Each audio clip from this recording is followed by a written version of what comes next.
भाषण सुरू करण्या अगोदर एक सांगा, आमच्या श्रद्धाताईंची मराठी कशी वाटली?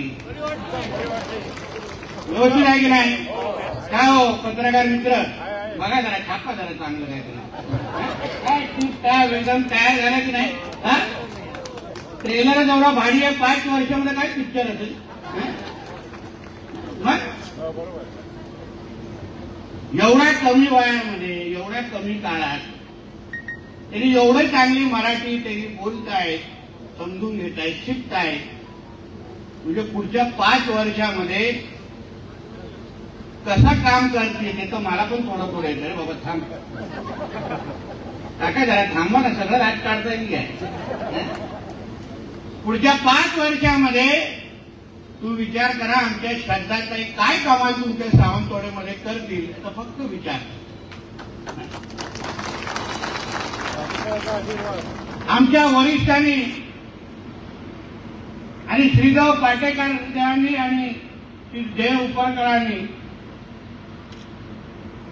काय आशीर्वाद आम्हाला दिला, आमच्या श्रद्धाताईला दिला. आणि आमचे सर्व जे उमेदवार भारतीय जनता पक्षाचे आहेत, पूर्ण पॅनल अगर तुम्ही व्यवस्थित पाहिलं, अभ्यास केला, प्रत्येक उमेदवार याला सावंतवाडीच्या पूर्ण शहराचा अतिशय योग्य आणि खोलात अभ्यास आहे. आमचे बबन साळगावकर साहेबांसारखे माजी नगराध्यक्ष पण आमच्या पॅनलमध्ये आहेत. निरोणेकर साहेब असतील, अन्य पूर्ण पॅनलवाला. सावंतवाडी शहराचा विकास करायचा असेल तर ह्याच्यापेक्षा पॅनल असूच शकत नाही. हा विचार मी तुमच्या समोर आज मांडण्याचा प्रयत्न करणार. भारतीय जनता पक्ष म्हणून आज आम्ही तुमच्या समोर जे आलो आहे, माझ्यानंतर आमचे प्रदेशाध्यक्ष तुमच्याशी बोलणार आहेत. पण आपण सगळ्या जणांना सावंतवाडीकर म्हणून ही निवडणूक, ही सभा हे आपण विचार करून परत घरी जाण्यासारखी आहे. शेवटी पुढची 5 वर्ष तुमचं नेतृत्व या शहराचं कोण करणार आहे? तुमच्या अडीअडचणीसाठी कोण धावून येणार आहे? या शहराला एक विकसित शहर बनवण्यासाठी 18 प्रकारच्या नागरी सुविधा जे प्रत्येक मतदाराला, प्रत्येक नागरिकाला मिळालेच पाहिजे, ते देण्याची कोणामध्ये क्षमता आहे हे सगळं समजून घेऊन 2 तारखेला तुम्हाला मतदान करायचं आहे. म्हणून ह्या प्रचार सभेला कुठली राजकीय प्रचार सभा समजू नये. शेवटी आम्ही आपली बाजू आपल्या समोर मांडणार आहे. श्रद्धाताईच का तुम्हाला तुम्ही मतदान करावं त्यांना? आमच्या बाकीच्या उमेदवारांनाच तुम्ही का मतदान करावं? हे मतदार म्हणून तुम्ही सगळ्या जणांनी विचार करावा. म्हणून हे सगळी ही मोठी सभा आम्ही एवढ्या सकाळी आयोजित केली आहे. तुम्ही मतदार म्हणून फक्त विचार करा. श्रद्धाताईंच्या भाषणामध्ये, विचारांमध्ये त्यांनी काय काय विषय फार बारकाईने मांडलेले आहेत, समजून घेण्यासारखे विषय आहेत. ही निवडणूक सावंतवाडीच्या अस्मितेची, स्वाभिमानाची आणि प्रतिष्ठेची आहे. सावंतवाडीकर म्हणून तुम्हाला मतदान करत असताना तुम्ही ज्यांना मतदान करणार आहात त्या श्रद्धाताई फक्त उमेदवार नाही, ज्या राजघराण्यात तुमच्या येतात त्यांचा आणि आपला ह्या सावंतवाडीचा अतूट नातं आहे, वेगळं नातं आहे. कदाचित अगोदरच्या पिढीचे जे लोक आमच्या समोर इथे उपस्थित आहेत ते माझ्यापेक्षा चांगलं बोलू शकतात की सावंतवाडीला खरी ओळख कोणी दिली असेल तर आमच्या ह्या राजघराण्याने दिलेली आहे. राजघराण्याने दिली तेव्हा कदाचित आम्ही राजकारणामध्ये पण नसू, पण सावंतवाडीच्या प्रत्येक गरजा, सावंतवाडीची प्रत्येक गरज ओळखून रस्ते, पाणी, वीज, आरोग्य, शिक्षण या सगळ्या बाबतीमध्ये कोणी नियोजन केलं, कोणी पहिला विचार केला, की माझ्या ह्या सावंतवाडीमध्ये दर्जेदार शिक्षण संस्था उभी राहिली पाहिजे. हे सर्वात पहिला विचार कोणी केला असेल तर ह्या राजघराण्याने केलेला.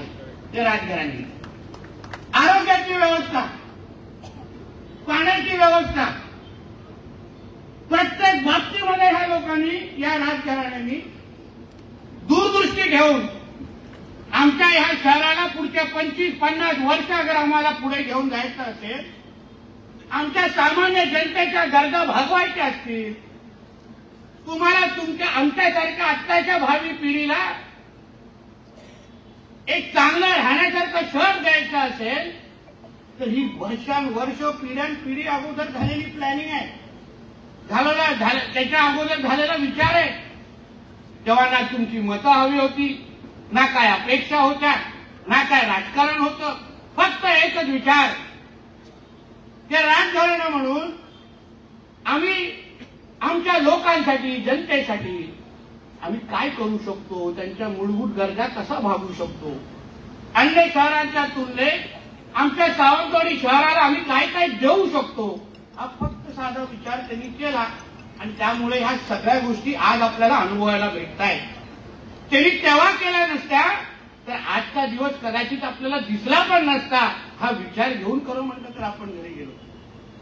हा नुसता भावनिक करण्याचा विषय नाहीये भांडवल, पण विचार करा.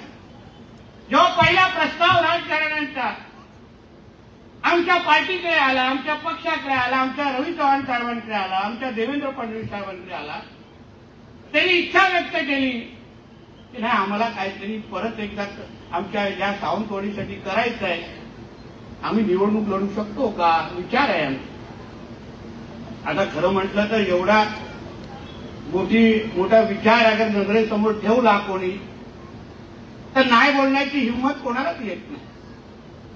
कारण का ज्या लोकांनी आपल्याला अगर एवढं दिलं, त्यांनी अगर इच्छा व्यक्त केली असेल, त्यांना अगर परतफेड करण्याची संधी सावंतवाडीकर आणि सिंधुदुर्गकर अगर आमच्या समोर असेल तर आम्ही कुठलाही विचार न करता त्यांच्या मागे उभं राहण्याचं आम्ही ठरवलं. आणि म्हणून आज त्या व्यासपीठावर नगराध्यक्ष उमेदवार म्हणून आज तुमच्या समोर उभा आहे. आणि मी जसं त्या दिवशी बोललो माझ्या पत्रकार परिषदेमध्ये, आम्हाला सगळ्यांकडून पण तीच अपेक्षा होती, सगळ्याच राजकीय पक्ष. कारण शेवटी आम्ही भारतीय जनता पक्ष, शिवसेना, काँग्रेस हे सगळे कार्यकर्ते आम्ही नंतर आहोत. पहिला आम्ही सावंतवाडीकर अगर म्हणून विचार केला तर कोणीच खरं म्हणलं तर मुळात फॉर्मच भरता कामा नव्हता. यांच्या विरोधात ही भावना सगळ्या मनामध्ये तयार झाली पाहिजे होती, का झाली नाही हा खरं म्हणतो संशोधनाचा विषय आहे. मी हल्ली जे काही निवडणुकीच्या प्रचाराच्या निमित्ताने एक जे वक्तव्य लोकांचं ऐकतोय, प्रतिस्पर्धी लोकांचे ऐकतोय, मला आश्चर्य वाटतं. म्हणजे आपण एवढं माणुसकी पण विसरलोय का? राजकारण, निवडणुका आपल्यासाठी एवढं महत्वाचं झालं आहे का? की आपल्याला ज्या लोकांनी एवढं दिलं, जे लोक आपल्याबरोबर निस्वार्थी उभं राहिले, सावंतवाडीसाठी काय काय हवं असेल, तुम्हाला ह्यासाठी प्रकल्पासाठी जागा हवी आहे, शिक्षण संस्था उभी करायची आहे, दुसरा कुठला विकासात्मक प्रकल्प उभा करायचा आहे, चला आम्ही तुम्हाला जे काय पाहिजे ते तुमच्या बरोबर उभे आहोत. तुम्ही आम्हाला काय नाही दिलं तरी चालेल, पण आम्ही सावंतवाडीच्या बरोबर उभे आहोत. हे वर्षानुवर्ष अगर हे कुटुंब इथे भावना व्यक्त करत असेल तर मग आपण तर न विचार करताच या निवडणुकीमध्ये मतदान करायला. मग नंतर जेव्हा हे जे काय वक्तव्य हल्ली इंटरव्ह्यू दिले जातात, टीका केली जाते राजघराण्यावर, मला फार धक्का देण्यासारखी गोष्ट.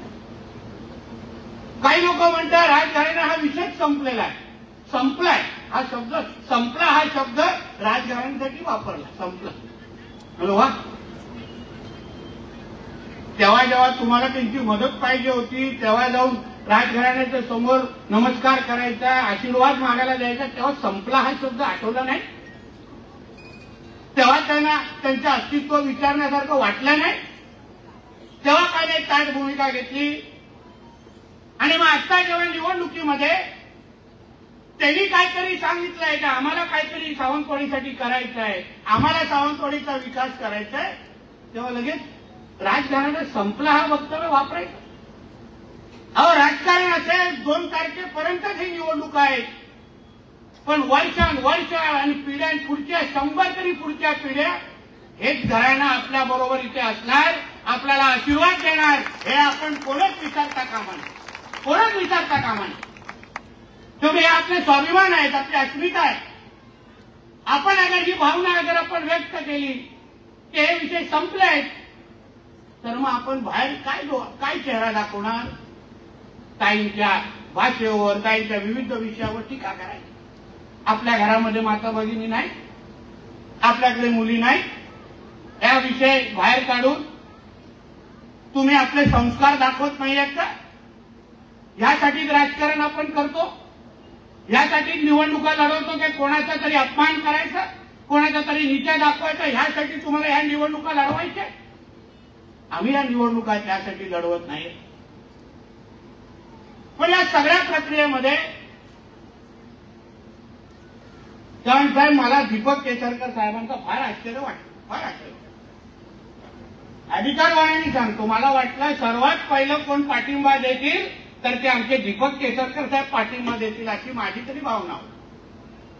कारण का जेवढे वर्ष मी त्यांना पाहतोय, त्यांचं राजकारण पाहतोय, त्यांचा राजकीय प्रवास पाहतोय, आता बरोबर असलो किंवा अगोदर विरोधात असलो तरी आम्ही जो काही त्यांचा प्रवास पाहिलाय ते प्रत्येक बाबतीमध्ये राजघराण्याच्या आशीर्वादाशिवाय पुढे काहीच बोलत नाही. बोलताना दिसले का कधी? नेहमी राजघराण्याचा आशीर्वाद बोलतात ना. मग आताच काय झालं नेमकं? आताच कुठे पाणी मुरलं? उलट त्यांनी बोललं पाहिजे होतं, श्रद्धाताई ह्या माझ्या मुलीसारख्या आहेत, माझी मुलगी आहे नगराध्यक्षाच्या उमेदवार म्हणून तिथे उभी आहे, म्हणून माझ्या घरातल्या मुलगीसारखी अगर श्रद्धाताई तिथे उभी असेल तर मी राजकारण हे बाजूला ठेवीन. एक निवडणूक माझ्या पक्षाच्या नावाने नाही लढलो तरी मी श्रद्धाताईंबरोबर उभा राहणार, ही भावना दीपक केसरकर साहेबांनी व्यक्त करायला पाहिजे होती. ते जबाबदार आहेत, सिनियर आहेत. मी वारंवार त्यांना 2-3दा भेटलो. ते मला साहेब त्यांनी इच्छा व्यक्त केली आहे केसरकर साहेब, आपण एकत्र आलो पाहिजे, बोललो पाहिजे, पाठिंबा दिला पाहिजे. आपण ह्या बाबतीमध्ये राजकारण करू नये. तुम्ही बोला त्यांच्याशी, माझ्यापेक्षा तुम्ही त्यांना चांगलं ओळखता, तुम्ही त्यांच्या जास्त जवळ आहात. आम्ही तर आता लक्ष्मणराजे दिनमुळे हळूहळू आमचा संवाद वाढत चाललाय, पण तुम्ही तर वर्षानुवर्ष राजघराण्याच्या जवळ आहात ना. मग का नाही तुम्ही बोलत, का नाही पाठिंबा देत? ह्या गोष्टी फार बारकाईने आपण विचार करायला पाहिजे. राजकारण, समाजकारण हे सिंधुदुर्ग आणि सावंतवाडीच्या अस्मितेच्या आणि प्रतिष्ठेच्या पेक्षा मोठा असताच कामा नये, या भावना माझी आजच्या निमित्ताने आहे. असताच कामा नये. शेवटी आपण आपली प्रतिमा, आपण काय संदेश देतोय, ह्या गोष्टी खरं म्हटलं तर महत्वाच्या. पण एक पण तुम्हाला सांगतो सगळ्यांना, किती दीपक केसरकर साहेबांनी उमेदवार उभा केला ना, त्यांचा पाठिंबा हा श्रद्धाताईंनाच आहे हे मला चांगलं माहिती आहे. चांगलं माहिती, काय विषय नाही. आपापसात काय बोलतात, गपचूप काय बोलतात, आमची पण माणसं आहेत, आम्हालाही कळत आहे. आम्हालाही चव्हाण साहेबांनी पालकमंत्री बनवलंय, आमची पण यंत्रणा आहे.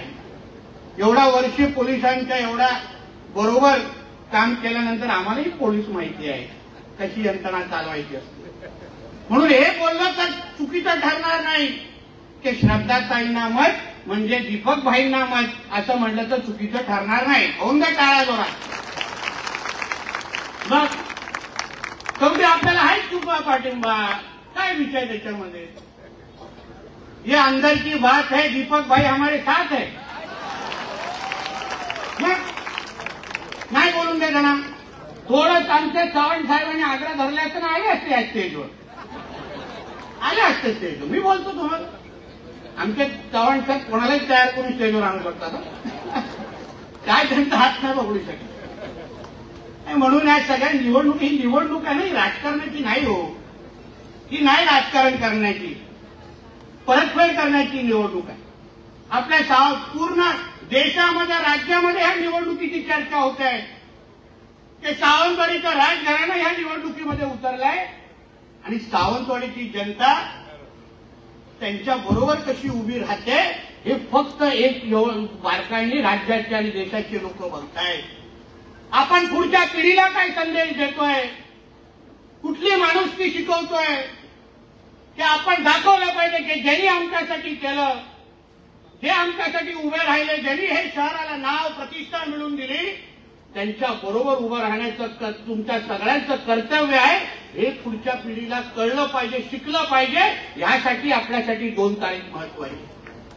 आणि म्हणून कोणी काय बोलत असेल ना, 7-12 20-12 विकणं, हे मोठी तलाव विकणं, त्याचे काय कार्यक्रम आहेत ना 2 तारखेला बघू.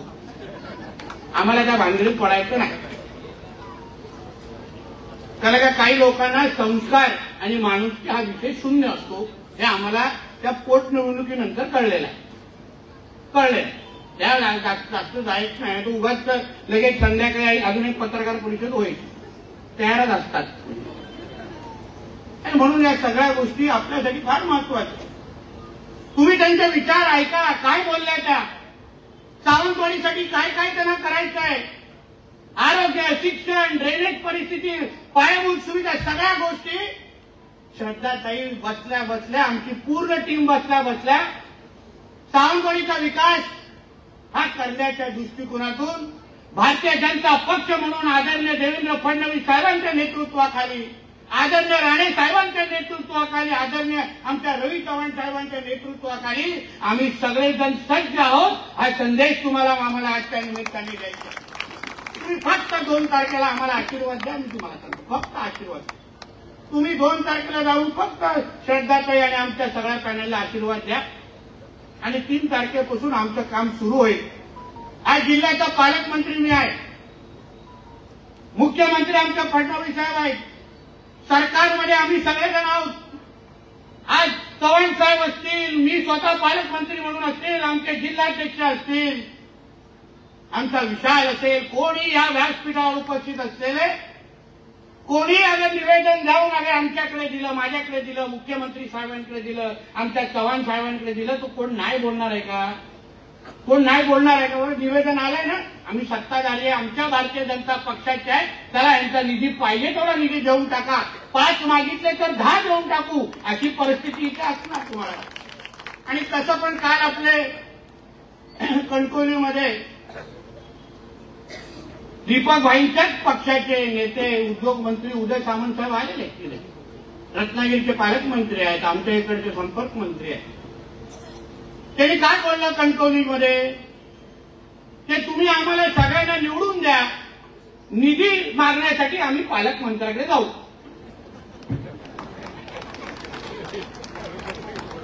आता तुम्हाला शहरामध्ये बायपास करून यायचं आहे की सरळ शहरामध्ये स्टॉप करत करत करत पूर्ण गावभर फिरताय आणि ते येत आहे.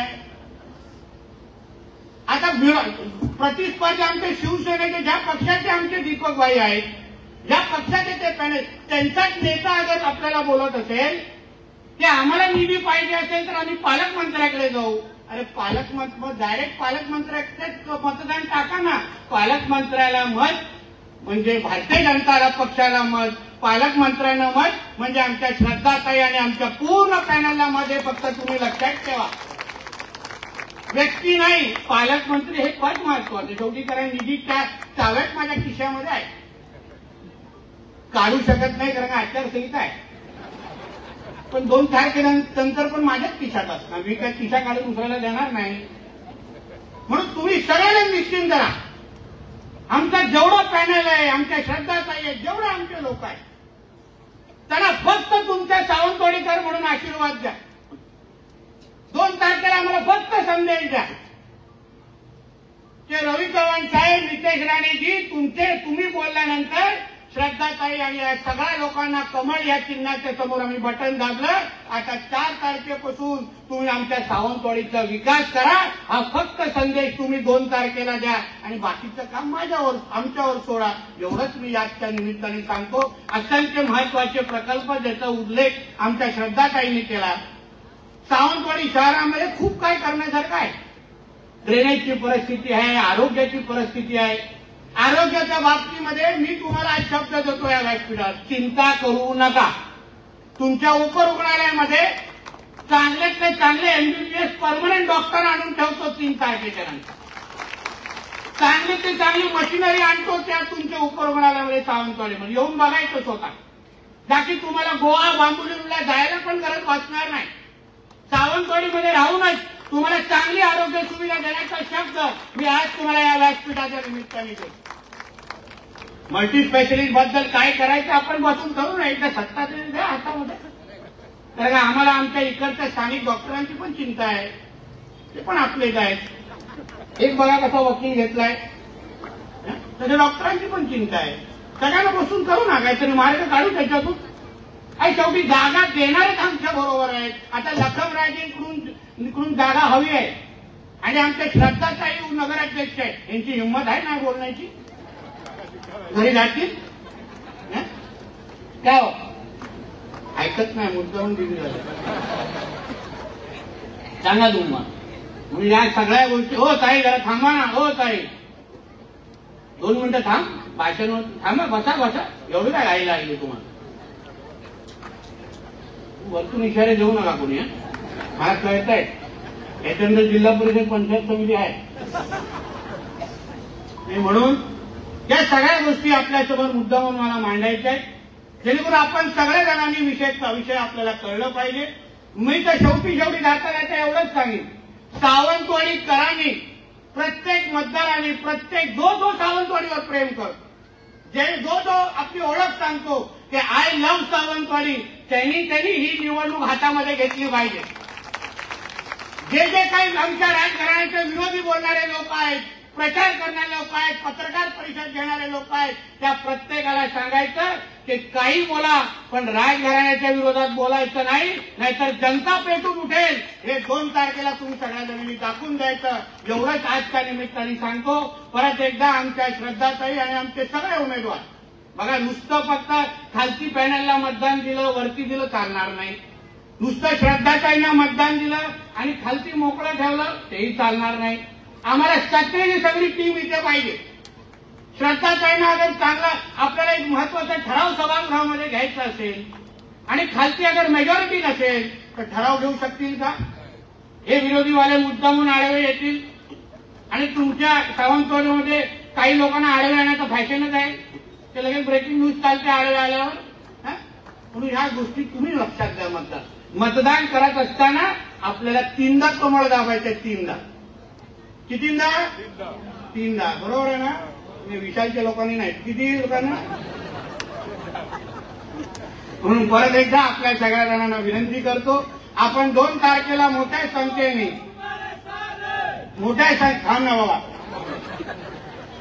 संख्येने आपण बाहेर निघा आणि आमच्या श्रद्धाताई आणि सगळ्या जणांना आशीर्वाद द्या. एवढंच सांगतो, इथेच सांगतो. जय हिंद, जय महाराष्ट्र.